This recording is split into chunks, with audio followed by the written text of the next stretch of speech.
اور یہ روشن نور کیا ہے؟ مفسرین فرماتے ہیں دلیل سے مراد بھی ذات مصطفیٰ ہے اور چمکتے ہوئے نور سے مراد بھی ذات مصطفیٰ ہے صلی اللہ تعالی علیہ وسلم۔ دلیل کہتے ہیں کسی کے ذہن میں موجود شک و شبہ کو دور کرنے والی چیز۔ اب وہ جب نبیوں کے ساتھ آتی ہے تو اسی کو معجزہ کہتے ہیں۔ موضوع سخن بنایا ہے معجزات مصطفیٰ صلی اللہ تعالی علیہ وسلم۔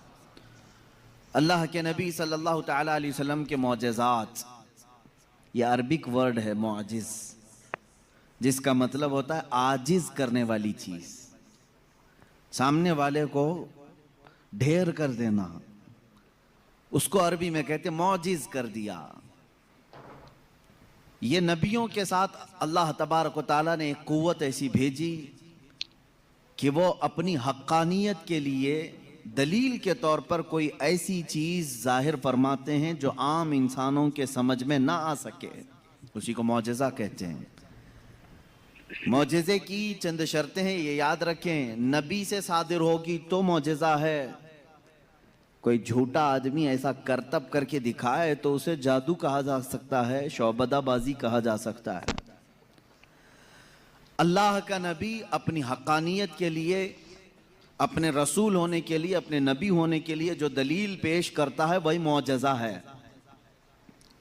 تقریباً سارے نبیوں کو اللہ تعالیٰ نے اس شان سے دنیا میں مبعوث فرمایا، کسی نہ کسی معجزے کے ساتھ ہی انہیں بھیجا۔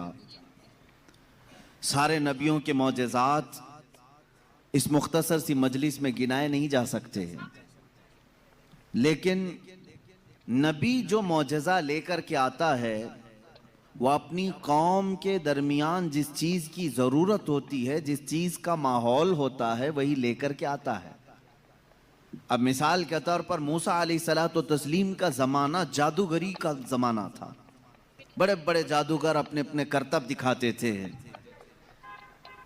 جس کو نظر بندی کہہ سکتے ہیں عام آپ، یا اس کو آپ میجک سمجھ لیں۔ آج بھی میجیشین ہے، وہ صرف نظروں کا دھوکہ ہوتا ہے۔ میجیشین کو خود معلوم ہوتا ہے کہ میں کوئی چیز بدل نہیں سکتا۔ کچھ لوگ تو نظر چرا کر کے اتنی تیز کام کرنے کے ماہر ہوتے ہیں کہ وہ چیز کو بدلتے بھی نہیں۔ آستینوں میں کبوتر رکھ کر کے کھینچ کر کے دکھا دینا، یا پھر پانی کے گلاس میں سے پھول پھینک دینا، یہ نظروں کا دھوکہ ہے، جس کو شعبدہ بازی کہتے ہیں۔ باضابطہ اس کی آج کلاسیں بھی چلتی ہیں، لوگ سیکھتے بھی ہیں۔ زمانہ موسیٰ علیہ السلام میں جو کرتب دکھائے جا رہے تھے وہ تو جادو کا کمال تھا۔ یہ وہ زمانہ تھا جب لوگ جادو کرتے تھے اور بہت ساری چیزوں کو بدل کر کے دکھا دیتے تھے۔ اسی لیے فرعون نے موسیٰ علیہ السلام کے مقابلے کے لیے جادوگروں کو ہی بلایا تھا، اس کا مقابلہ کرو۔ اور جادوگروں نے موسیٰ علیہ السلام کے سامنے جو چیز پیش کی وہ چھوٹی چھوٹی رسیوں کو زمین پر پھینک کر سانپ بنا کر کے دکھایا۔ سب سانپ بن کر کے زمینوں پر دوڑ رہے تھے۔ اللہ تعالیٰ نے موسیٰ علیہ السلام کو اس زمانے کا جو معجزہ عطا کیا تھا وہ آپ کا عصا ہے۔ جب وہ زمین پر ڈالتے تو اژدہا سانپ بن جاتا تھا، پھر اگر اسے پکڑ لیتے تو پھر لکڑی ہو جاتا۔ موسیٰ علیہ السلام نے جادوگروں کے مقابل میں اپنے عصا کو زمین پر پھینکا، وہ بڑا سانپ اور اژدہا بن کر کے سارے جادوگروں کے سانپوں کو ایک ہی سانس میں نگل گیا۔ اب اس سانپ کی ہیبت ایسی تھی کہ وہاں جو موجود تھے جادوگر، انہوں نے کہا آمنا برب موسیٰ و ہارون، ہم سب موسیٰ اور ہارون کے رب پر ایمان لے آئے۔ دوسرا جادو تو اب انہیں دکھانا بھی نہیں تھا، سیدھے وہ ایمان کی بات کر گئے۔ تو نبی جو ہے اپنے معجزے سے سامنے والوں کا عاجز کر دیتا ہے۔ اس میں واقعے میں آپ نے سمجھا کچھ؟ اگر یہ عام لوگوں کے پاس دکھایا جاتا تو ظاہر سی بات ہے ہم سمجھ لیتے کہ ہاں عام آدمیوں کو اس طرح کر کے دکھائیں گے تو ان کے ذہنوں پر حکومت طاری ہو جائے گی۔ لیکن موسیٰ علیہ السلام نے ان لوگوں کو عاجز کیا تھا جو آلریڈی جادوگر تھے، وہ جانتے تھے چیزوں کو بدلنا، تو وہ عاجز کیسے ہو گئے؟ ایک بار زندگی میں موسیٰ علیہ السلام کی لکڑی کو سانپ بنتے ہوئے دیکھ کر وہ اپنی پرانی ساری چیزیں چھوڑ کر ایمان لانے پر کیسے تیار ہو گئے؟ ان کو چاہیے تھا کہ ایک اور دوسرا جادو ٹرائی کرتے۔ میرے عزیزو، معلوم یہاں یہ ہوتا ہے کہ جادو جو ہے وہ نظروں کا دھوکہ ہوتا ہے۔ جو جادوگر رسیوں کو سانپ بنائے تھے انہیں معلوم تھا کہ یہ حقیقت میں رسی ہے، اس جادوگر کو وہ رسی دکھتی تھی، عوام کو سانپ نظر آتا تھا۔ جادوگر کو وہ چیز حقیقت میں وہی دکھتی ہے جو ہوتی ہے، لیکن لوگوں کو بدل کر کے دکھتی ہے، جادوگروں کو یہ معلوم ہوتا ہے۔ لیکن موسیٰ علیہ السلام نے جو لکڑی زمین پر ڈالی تھی، وہ جادوگروں کی نظر میں بھی لکڑی نہیں دکھ رہی تھی، وہ حقیقت میں سانپ بنی ہوئی تھی۔ یہ معجزے اور جادو میں فرق ہے۔ جادو جو ہے نظروں کا دھوکہ ہو سکتا ہے، اور معجزہ حقیقت کو تبدیل کر دیتا ہے، حقیقت کو بدل دیا جاتا ہے۔ عیسیٰ علیہ السلام کو اللہ رب العزت نے جو معجزہ عطا فرمایا، مردوں کو زندہ کرنا، آپ مٹی کے پرند بناتے تھے، پرندے اس میں پھونک مارتے تھے تو وہ اڑنے لگ جاتے تھے۔ مادرزاد اندھے، پیدائشی جو اندھے یا کوڑ کی بیماری یا سفید داغ والے ہوں، ان کے جسم پر آپ ہاتھ رکھ دیتے، وہ شفا یاب ہو جاتے ہیں، وہ صحیح ہو جاتے تھے۔ اور یہ بات ادھر ادھر کی کتابوں سے نہیں، اللہ کی کتاب سے ہے۔ اللہ رب العزت نے قرآن پاک میں خود ارشاد فرمایا، عیسیٰ علیہ السلام کا قول ہے، وَأُبْرِئُ الْأَكْمَحَ وَالْأَبْرَصَ وَأُحْيِي الْمَوْتَى بِإِذْنِ اللَّهِ، میں اندھوں کو صحیح کر دیتا ہوں، کوڑیوں کو صحیح کر دیتا ہوں، اور مردوں کو زندہ کر دیتا ہوں اللہ کے حکم سے۔ عیسیٰ علیہ السلام، اگر عیسیٰ علیہ السلام سے یہ سارے کام صادر ہوں تو یہاں کوئی شرک کا فتویٰ نہیں لگا تھا کہ غیر اللہ سے ایسے کام نہیں ہو سکتے، نبی بھی تو غیر اللہ ہیں۔ یہی بات اگر ہم سلطان بغداد کے بارے میں کہیں تو یہ کہتے ہیں یہ کہانیاں ہیں ان کی۔ میرے عزیزو، کیا رسول پاک صلی اللہ علیہ وسلم نے نہیں فرمایا میری امت کے اولیاء بنی اسرائیل کے انبیاء کی طرح ہیں؟ بنی اسرائیل کے انبیاء جس طرح سے معجزات دکھاتے تھے، امت مصطفیٰ کے اولیاء اپنی کرامات دکھاتے ہیں، کرامت حق ہے۔ عیسیٰ علیہ السلام کا یہ معجزہ تھا۔ دیگر انبیاء اکرام علیہ السلام کو بہت سارے معجزے دیے، جیسے حضرت داؤد علیہ السلام، ان کے ہاتھ میں لوہا آتا تو نرم ہو جاتا تھا، وہ لوہے کو اپنے ہاتھ سے جیسی شکل چاہتے تھے بنا دیتے تھے، لوہے کا لباس بناتے، لوہے کی ٹوپیاں بناتے، لوہے کی چیزیں بناتے، لیکن لوہے کو انہیں آگ میں تپانے کی ضرورت نہیں پیش آتی، وہ اپنے ہاتھ میں جیسے ہم آٹے کو بنا سکتے ہیں اس طرح سے وہ لوہے کو بنا سکتے تھے۔ یہ اللہ کے نبی داؤد علیہ السلام کا معجزہ تھا۔ حضرت سلیمان علیہ السلام کا معجزہ یہ کہ آپ کو سارے پرندوں کی بولیاں سکھائی گئی تھی، جنات کی اور سارے تقریباً مخلوقات کی بولیاں آپ کو سکھا دی گئی تھی۔ اور دوسری چیز آپ کو معجزے میں یہ دیا گیا کہ سلیمان علیہ السلام جس طرف چاہتے ہوا اس طرف چلتی۔ فَسَخَّرْنَا لَهُ الرِّيحَ، اللہ فرما رہا ہے ہم نے ہوا کو ان کے لیے تابع بنا دیا تھا، ان کے مسخر کر دیا تھا۔ پھر اتنا ہی نہیں، آج سے تقریباً 4000 سال پہلے سلیمان علیہ السلام نے اپنے تخت کو ہوا میں اڑایا ہے۔ یہ ایروپلین کا زمانہ نہیں تھا، وہ ٹیکنالوجی کا دور نہیں تھا، لیکن سلیمان علیہ السلام کے حکم سے تخت ہوا میں اڑتا اور جس طرف آپ چاہتے اسی طرف آپ کو وہ سفر بھی کراتا۔ یہ آپ کا معجزہ تھا۔ جنات پر آپ کو حکومت دی گئی تھی۔ حضرت داؤد علیہ السلام، حضرت سلیمان علیہ السلام، حضرت موسیٰ علیہ السلام، حضرت عیسیٰ علیہ السلام، ان کے یہ مختصر معجزات میں نے آپ کے سامنے رکھی۔ تقریباً انبیاء اکرام علیہ السلام کو معجزے دیے گئے۔ حضرت صالح علیہ السلام کو ایک معجزہ اونٹنی کی شکل میں دیا گیا تھا، اس لیے کہ اس زمانے کے لوگ جس چیز کے قائل نہیں تھے اسی چیز کو معجزہ بنا کر کے بھیجا گیا ہے۔ یعنی عیسیٰ علیہ السلام کے زمانے میں لوگ یہ کہتے تھے مرنے کے بعد دوبارہ زندہ نہیں ہو سکتے، عیسیٰ علیہ السلام کو وہی معجزہ دے کر بھیجا اللہ نے، مردوں کو زندہ تم کر کے دکھاؤ۔ جب نبی کر کے دکھا سکتے ہیں تو اللہ دوبارہ کیسے نہیں زندہ کرے گا؟ صالح علیہ السلام کے زمانے میں لوگ اس بات کے انکاری تھے کہ بغیر باپ کے کوئی بیٹا ہو نہیں سکتا، بغیر باپ کے کوئی بیٹا پیدا نہیں ہو سکتا، آدم علیہ السلام کیسے آ گئے دنیا میں، ایسا کیسے ہو سکتا ہے؟ صالح علیہ السلام کو اللہ تعالیٰ نے حکم فرمایا تم اپنی قوم کو لے جاؤ ایک پہاڑ کے پتھر سے کہو کہ اس میں سے اونٹ پیدا کر کے دیں۔ حضرت صالح علیہ السلام نے اس پتھر کے پاس کھڑے ہو کر فرمایا تو پتھر سے ایک اونٹنی کا بچہ نمودار ہوا۔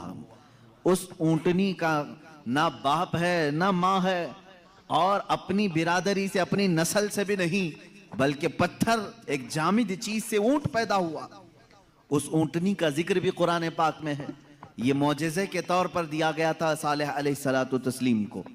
عزیزان گرامی وقار، ان انبیاء کرام کو ان کے زمانوں کی جو ضروریات تھی، جو تقاضے تھے، وہ معجزے دیے گئے، اور سید الانبیاء محمد الرسول اللہ صلی اللہ تعالیٰ علیہ وسلم کو ان تمام انبیاء کے جو معجزات تھے وہ تنہا حضور کو عطا کیے گئے۔ حسن یوسف دم عیسیٰ ید بیضا داری، آنچ خوباں ہمہ دارند تو تنہا داری۔ اے رسول پاک، یوسف کا حسن بھی آپ کے پاس ہے، عیسیٰ کا دم بھی آپ کے پاس ہے، اور موسیٰ کا ید بیضا بھی آپ کے پاس ہے۔ وہ تمام خوبیاں جو رکھتے تھے انبیاء، یا رسول اللہ، تنہا آپ کی ذات میں اللہ نے وہ جمع کیا۔ امام عشق و محبت نے فرمایا ذات ہوئی انتخاب وصف ہوئے لاجواب، ذات ہوئی انتخاب وصف ہوئے لاجواب، نام ہوا مصطفیٰ تم پہ کروڑوں درود۔ ایک ذات ہے، ہزاروں وصف اس میں جمع کیے اللہ نے، ہزاروں وصف جمع کیے۔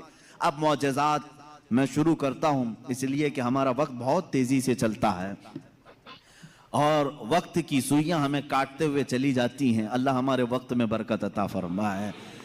اس بات کو میں محسوس کرتا ہوں کہ جب میلاد مصطفیٰ ہو، رسول کریم صلی اللہ تعالیٰ علیہ وسلم کے تذکرے ہوں، آپ کو بھی احساس ہوتا ہوگا، آپ کو بھی احساس ہوتا ہوگا، مجھے خود احساس ہوتا ہے 1.5 گھنٹہ 2 گھنٹہ یا جس قدر بھی یہاں بیٹھے ہیں، کب وقت گزر گیا پتہ ہی نہیں چلا۔ محفل ختم ہوتی ہے تو ہم گھڑیاں دیکھتے ہیں، کیا ہم اتنی دیر تک بیٹھے رہے؟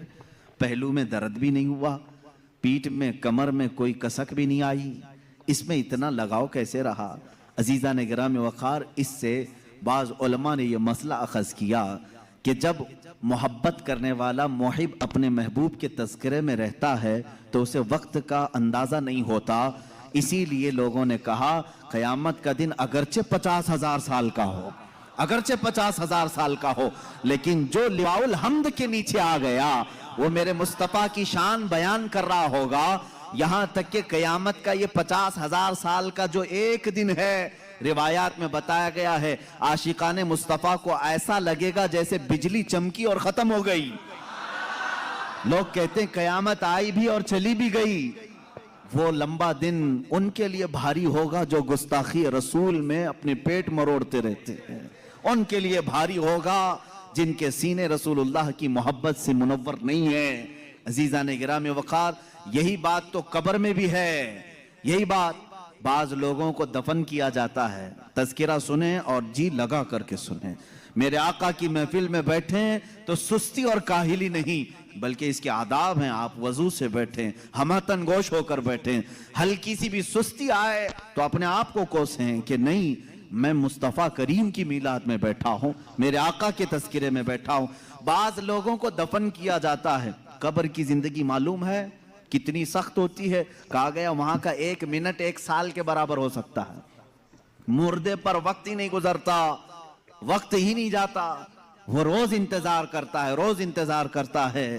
لیکن بعض میتیں وہ ہیں جن پر وقت بہت تیزی سے گزر جاتا ہے، یہاں تک کہ قیامت کا سور پھونکا جاتا ہے، قبریں کھولی جاتی ہیں، لوگوں کو اٹھایا جاتا ہے تو بعض مردے یہ کہہ کر کے اٹھتے ہیں بار الہ اتنی جلدی قیامت آ گئی، کل ہی تو میرے گھر والوں نے دفن کیا تھا، آج میں میدان محشر میں جمع ہو گیا، جبکہ وہ 500 سال سو چکے ہوں گے، 1000 سال سو چکے ہوں گے۔ فرق کیوں؟ بعض مردوں پر وقت نہیں بیتتا، بعض لوگوں پر وقت تیزی سے چلا جاتا ہے۔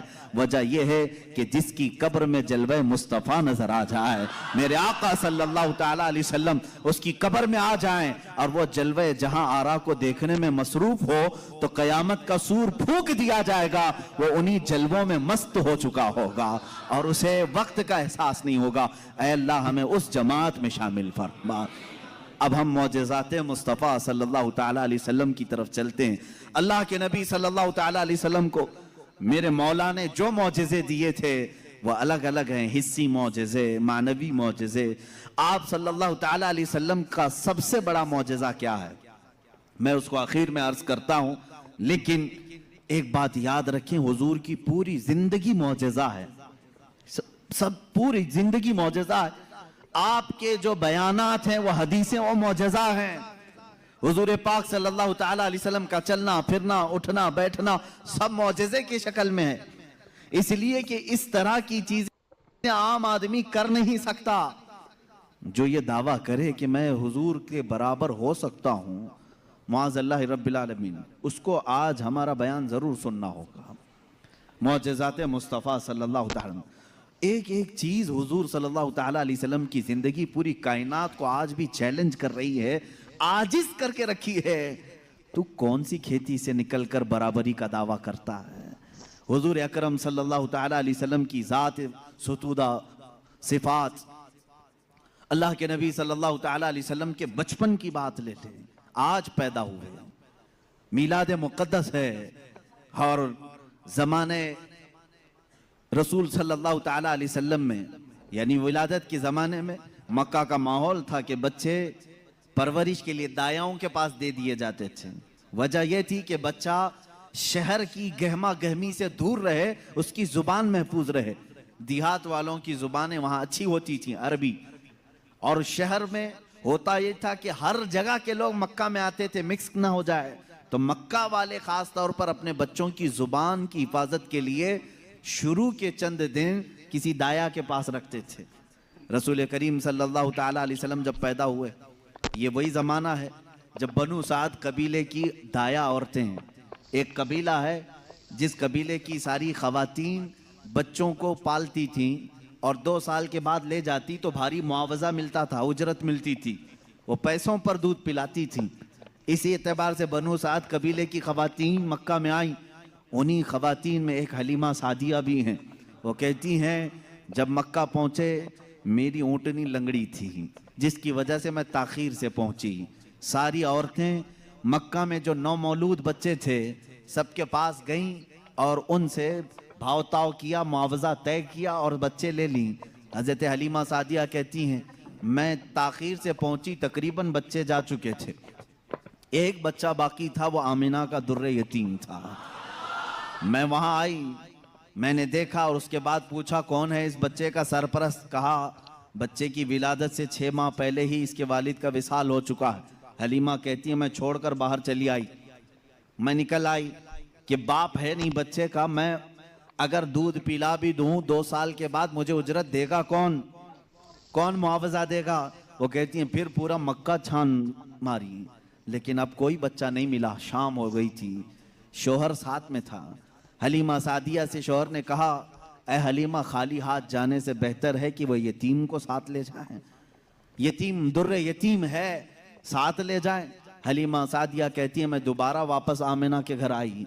آمنہ رضی اللہ تعالیٰ عنہ کہتی ہیں اے حلیمہ، صبح تم بچے کو دیکھ کر گئی تھی پھر واپس آئی؟ کہا ہاں، ہم خالی ہاتھ جانے سے بہتر سمجھتی ہیں کہ اس در یتیم کو لے جائیں۔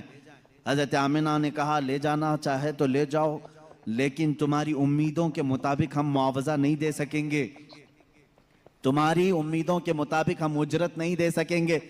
آمنہ نے کہا، حلیمہ سعدیہ نے کہا ٹھیک ہے، اب خالی ہاتھ نہ جانے کا ہم نے عہد کیا ہے، بچے کو لے لیتے ہیں۔